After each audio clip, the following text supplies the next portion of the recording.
pertanyaan dari sosial media juga, dan ini untuk Anda, Pak Anies. Kita akan tunjukkan di layar pertanyaannya.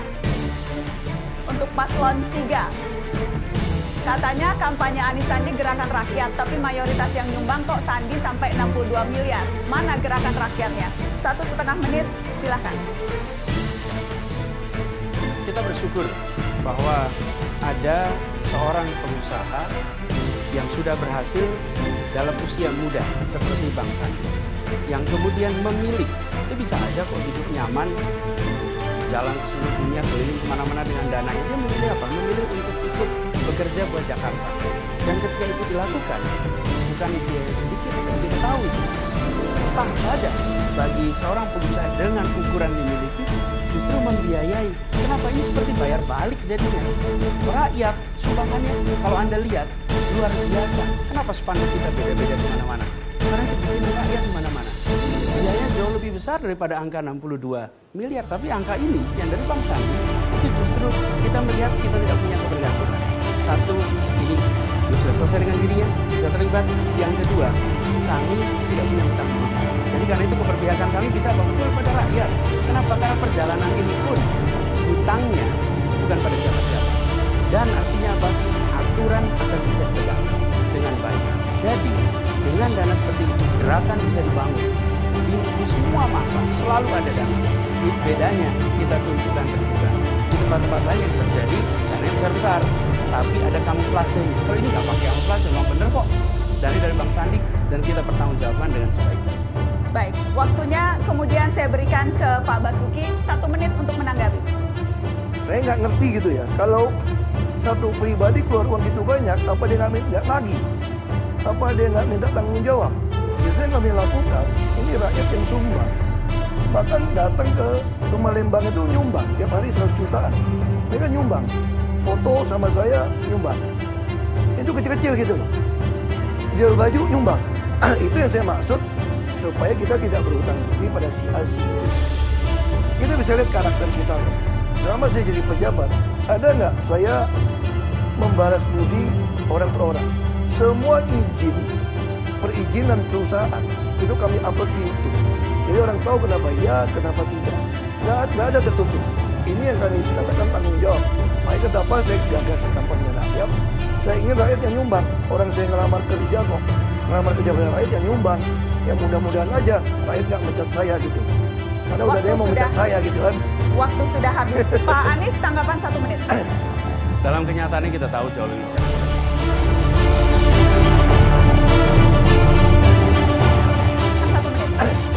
Dalam kenyataannya kita tahu jauh lebih besar daripada itu.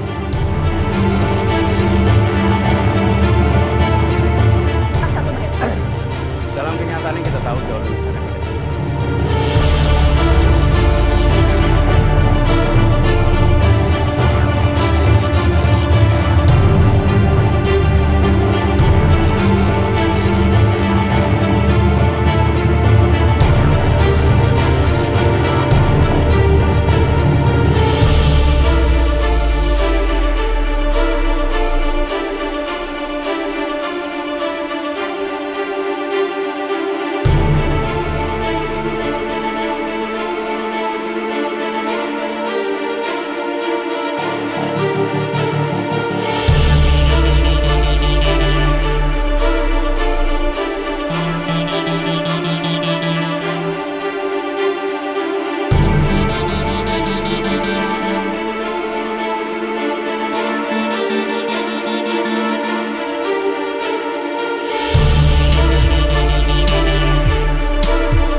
Dalam kenyataannya kita tahu jauh lebih besar daripada itu.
Berdasarkan data terbaru pukul 11 siang ini, sedikitnya 753 jamaah haji tewas dan lebih dari 800 lainnya terluka saat melakukan lempar jumroh di Mina. Berdasarkan keterangan dari Kepala Daerah Kerja Mekah Arsyad Hidayat, kejadian berada di jalur 204 yang jarang dilewati oleh jamaah haji Indonesia. Inilah jalur Arab 204 yang menjadi lokasi jatuhnya korban ibadah lempar jumroh. Jalur ini berada tepat di antara Musdalifah dan lokasi jumroh di Mina. Jalur Arab 204 adalah jalur yang jarang dilewati oleh jamaah haji untuk melaksanakan ibadah lempar jumroh. Berdasarkan keterangan dari Kepala Daerah Kerja Mekah, jamaah haji asal Indonesia tidak melewati jalur ini. Jelaskan, kejadian berulang dari sekelompok jamaah yang tiba-tiba berhenti. Akibatnya terjadi penumpukan jamaah haji di belakang. Kejadian ini terjadi sekitar pukul 5 sore waktu setempat. Sebagian besar korban adalah jamaah haji dari Mesir dan Afrika. Hingga saat ini otoritas tempat masih mendata jumlah korban. Gubernur DKI Jakarta Basuki Cahayapurnama menyebut video dirinya berbicara dengan warga di Kepulauan Seribu telah diedit dan disebar oleh orang tidak bertanggung jawab untuk menjatuhkan dirinya. Sementara itu pengamat politik Ikrar Nusa Bakti menilai laporan advokasi cinta tanah air atau Akta ke Bareskrim Mabes Polri mengenai dugaan penistaan agama oleh Gubernur DKI Jakarta sebagai upaya kampanye hitam untuk menjegal Ahok pada Pilkada 2017 mendatang. Itu perasaan yang saya pilih nih. Kalau saya masuk neraka, bodohin itu ya, tak apa-apa. Karena kan panggilan pribadi Bapak Ibu. Gubernur DKI Jakarta Basuki Cahayapurnama menilai pelaporan dirinya ke Bareskrim Mabes Polri dengan tuduhan pelecehan ayat suci tidak beralasan. Pasalnya, video yang beredar merupakan hasil editan oleh orang tidak bertanggung jawab sehingga dijadikan alat untuk mendiskreditkan dirinya. Ahok menilai justru pelaporan dirinya ke Mabes Polri sebagai bentuk fitnah dan para pelapornya justru layak dilaporkan balik ke polisi. Meski demikian, Ahok tidak berniat untuk melaporkan balik para pelapornya ke polisi karena dinilai akan membuang waktu. Oh, tadi polisi periksa juga bisa ketawa. Kan dia menuduh saya menghina Al-Quran. Yang menghina Al-Quran siapa? Polisi kalau saya panggil saya juga begitu bandingin video juga udah tahu kok. Justru yang perlu dilaporin sekarang yang melaporin saya, memfitnah saya. Yang melaporin ini mesti kita laporin, memfitnah saya. Saya lagi nggak tahu ngapain saya buang waktu. Bisa saja orang lain yang untuk laporkan. Polisi juga bisa periksa. Ini menyebarkan kebencian dan provokasi. Polisi ada surat Kapolri, nggak usah laporin bisa tangkap.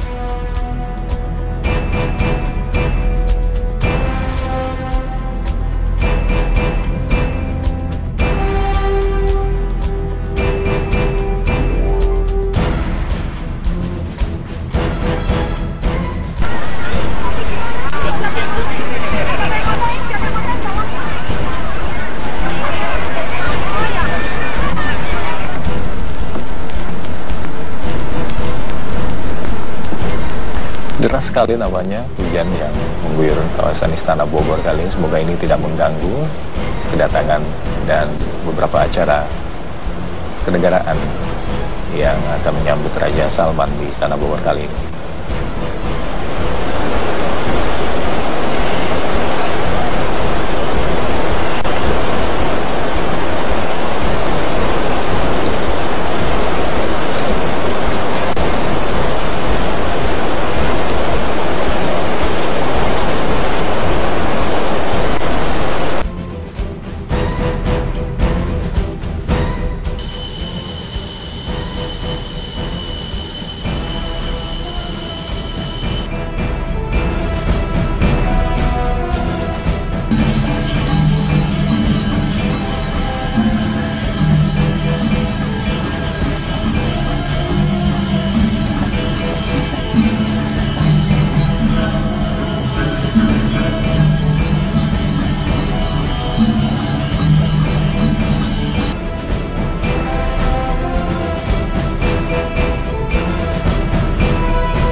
tewas ketika angkutan kota yang mereka tumpangi tertabrak kereta api di perlintasan kereta tanpa palang pintu di Kota Blitar, Jawa Timur. Kecelakaan terjadi tepatnya di perlintasan kereta api Jalan Bakung, Sukorejo, Kota Blitar. Angkutan umum berjalan dari arah selatan ke utara melewati rel dan di saat bersamaan melintas kereta api Matarmaja, jurusan Jakarta Malang. Akibatnya mobil angkutan umum terseret hingga 20 meter dan terbakar. Saat ini korban tewas berada di Rumah Sakit Mardi Waluyo. Ketiganya yaitu sopir angkutan umum Selamat dan 3 orang penumpang angkutan umum bernama Aisyah, Paini, dan Sumarsi. Sumarsi meninggal dunia setelah sempat menjalani perawatan di rumah sakit.